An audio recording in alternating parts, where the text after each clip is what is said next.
Barchangizga assalomu alaykum. Siz YouTube olamida doktorman kanalini tomosha qilmoqdasiz. Hurmatli aziz vatandoshlar, kanalimga xush kelibsiz. Agar kanalimda mehmon bo'lsangiz, o'tib obuna bo'lib, mezbon bo'lib qolishingizni so'rab qolaman.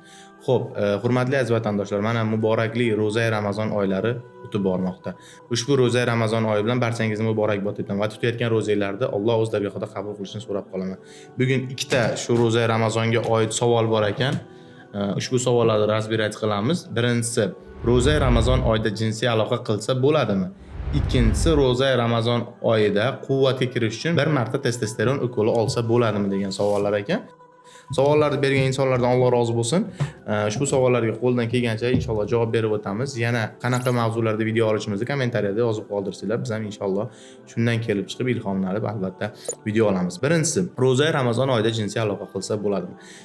Kelinglar payg'ambarimiz Muhammad Mustafa sallallohu alayhi vasallamning davrlariga qaytamiz. Ushbu davrda endi din rivojlanib, endi Qur'on oyatlari Ramazonda paydo bo'layotgan bir vaqtda musulmonlarga oson bo'lmagan. Chunki ular uchun jinsiy aloqa taqiqlangan bo'lgan. Bir rivoyat bor, qisqacha qilib aytib beraman. Payg'ambarimizning oldiga bir sahobiy kelib, "Ey Allohning rasuli, menga shafaat so'rang, menga Allohdan kechirim so'rang" desa, "Nima bo'ldi?" desa, "Men ro'za Ramazon oyida ayolimning ustiga chiqdim" degan. Ya'ni ayolim bilan jinsiy aloqa qildim degan. Shunda payg'ambarimiz Muhammad Mustafa sallallohu alayhi vasallam quyidagicha javob bergan. "Ey sahobiy" degan, "Bir insonni qullikdan ozod qilishga qurbing yetadimi?" degan. Desa, "Yo'q" degan. "60 kun ro'za tutib bera olaysanmi?" degan. "Yo'q" degan. Va shu kabi bir necha savollarni berganda u inson yo'q va yo'q deya javob bergan. Shunda payg'ambarimiz sollallohu alayhi vasallam o'rnlaridan turib chiqib, bir zambil xurmoni olib kelib, arab xurmosini olib kelib oldiga qo'yib, "Mana shuni ihson qilib tarqatgin" desa, "Ey Allohning rasuli, bizni Makka da ham, Madinada ham hozirda ihson oladiganlar yo'q-ku, kimga beraman?" desa, payg'ambarimiz jilmayib, "Ahli ayolingga berasan" degan. Keyin oradan qanchadir vaqt o'tgandan keyin ro'za Ramazon oyida halol va pok bo'lgan, nikohingizdagi bo'lgan ayol bilan jinsiy aloqa qilish ruxsati berilgan. Ya'ni qay holatlarda? Ro'za Ramazon vaqtida siz saharlikni qilib og'zingizni yopganingizdan so'ng to shom namoziga azon chaqirilguncha og'zingizni ochmaysiz va ayolingizga nisbatan hirs bilan qaramaysiz. Ayolingizni o'pmaysiz yoki ayolingizni quchoqlamaysiz. Hattoki peshonasidan ham o'pmaysiz. Sababi hirsiz uyg'onib ketsa, ro'za sinib qolishi mumkin va siz ushbu kungi ro'zani qarz bo'lishingiz mumkin. Undan tashqari, shahvatni qo'ziyuvchi har xil kliplar, roliklar, Instagramdagi mana bunday har xil bo'lar bo'lmas narsalar ko'rmaysiz. TikTokda har xil ayollarning ochiq avratlarini ko'rmaysiz. Sababi ushbu ochiq avratlar ham hirsingizni buzadi.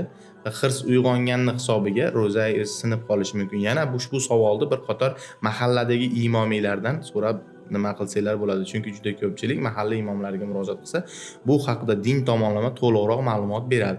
Endi men bilganimcha sizlarga ulashyapman. Undan tashqari, ayolingiz bilan bo'ladigan aloqa inshaalloh quyidagicha bo'ladi. Iftor qilingandan keyin toki tong saharda oq ip bilan qora ipni ajratib olmaguncha, ya'ni oq ip bilan qora ipni qorong'ida qo'ysangiz topa olmaysiz, ajrata olmaysiz. Shu oq ip bilan qora ipni nur tushib ajratib bermaguncha, ya'ni saharlik vaqtigacha jinsiy aloqa qilsangiz bo'laveradi. O'zingizni holatingiz, quvvatingizga qarab ish tutaverasiz. Endi qanaqa holatlarda yana bo'ladi deyish mumkin. Faqat aytganimdek определённый bir vaqtda, ya'ni og'iz ochgandan og'iz yopargacha bo'lgan oraliqda ahli ayolingiz bilan, halol va pok nikohdagi ayolingiz bilan jinsiy aloqa qilsangiz bo'ladi. Qolgan vaqt ozgina bir oy muddat shahvatingizni jilovlab turing. Endi agar sizda tushda yoki bo'lmasam uyqu holatida yoki shu holatlarda sperma chiqib ketsa, ya'ni shunaqa holatlar bo'ladi juda ko'pchilikda, uyqusida bo'shanib qo'yadi, qishloqcha qilib gapiray.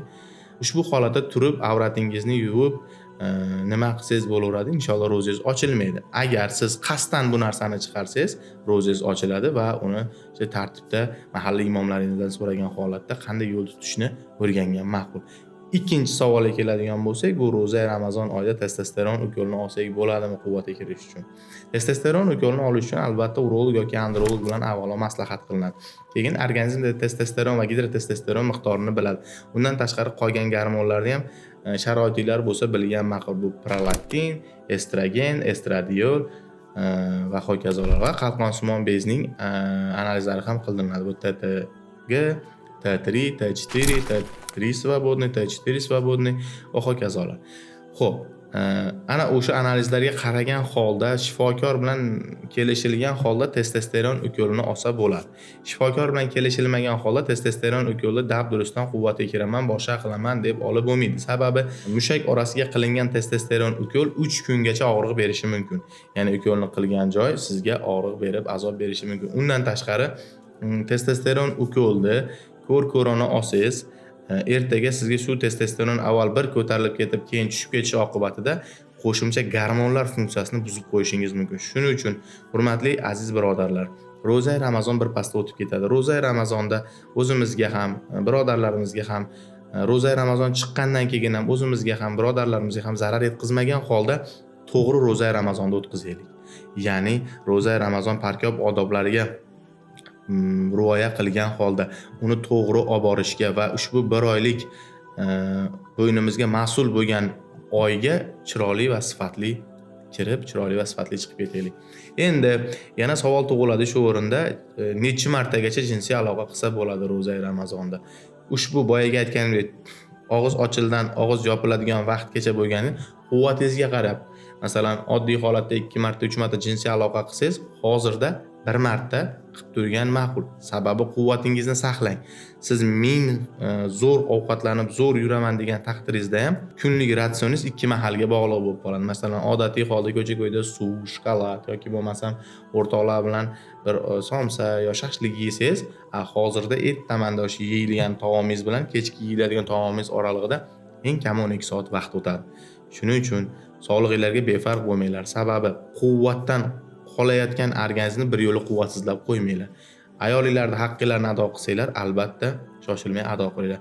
Bundan tashqari, обязательно jinsiy aloqadan so'ng men juda ko'p videolarimda aytaman, darrov g'usul olib cho'milishga shoshilmang. Jinsiy aloqa tugadimi? Jinsiy aloqa tugagach 1 soat yoki 40 minut organizm sovigach g'usul oling. Xuddi shu vaqtni bomdod namoziga azon chaqirguncha g'usul olish shart. Bugungi olinadigan videomiz shulardan iborat edi. Savollar bo'lsa, Telegram kanalimiz, shaxsiy telefon raqamim, undan tashqari Instagram ishlab turibdi. Behijolat murojaat qilishingiz mumkin. Agar Telegramda, Instagramda murojaat qilgan hijolat bo'lasizlar, kommentariyada behijolat o'tib murojaat qilishingiz mumkin. Yana boyaga aytganimdek, qaysi savollarga video olishimizni tavsiya qilgan bo'lasizlar yoki qaysi savollar sizlarga qiziq, behijolat yozishingiz mumkin. Shariatda sharm yo'q. Bilmaslikda davosiz savol inshaalloh. Shuning uchun o'tib kommentariyada o'zingizlarga qiziq bo'lgan mavzu haqida so'rovlar, savollar beringlar. Xudo xolasa обязательно inshaalloh javob beramiz. Faqat o'chirit bilan nima bilan shoshilmasdan. Bundan tashqari, hurmatli aziz tomoshabin, keyingi oladigan videoyimizga xushyor turasizlar. Sababi keyingi mavzumiz uy sharoitida tabiiy vositalar bilan qanday qilib erkaklik jinsiy quvvatini oshirish, qanday qilib qaysi mahsulotlarni iste'mol qilish va qancha dozada iste'mol qilishni ham aytib o'taman. Bundan tashqari iloji boricha ushbu mahsulotlar tarkibida nimalar borligini ham aytib o'taman. Sizlar bilan sizlarning shifokorlar Muhammad bo'ldi. Keyingi videolarda ko'rishguncha xayr, sog' va salomat bo'ling azizlar.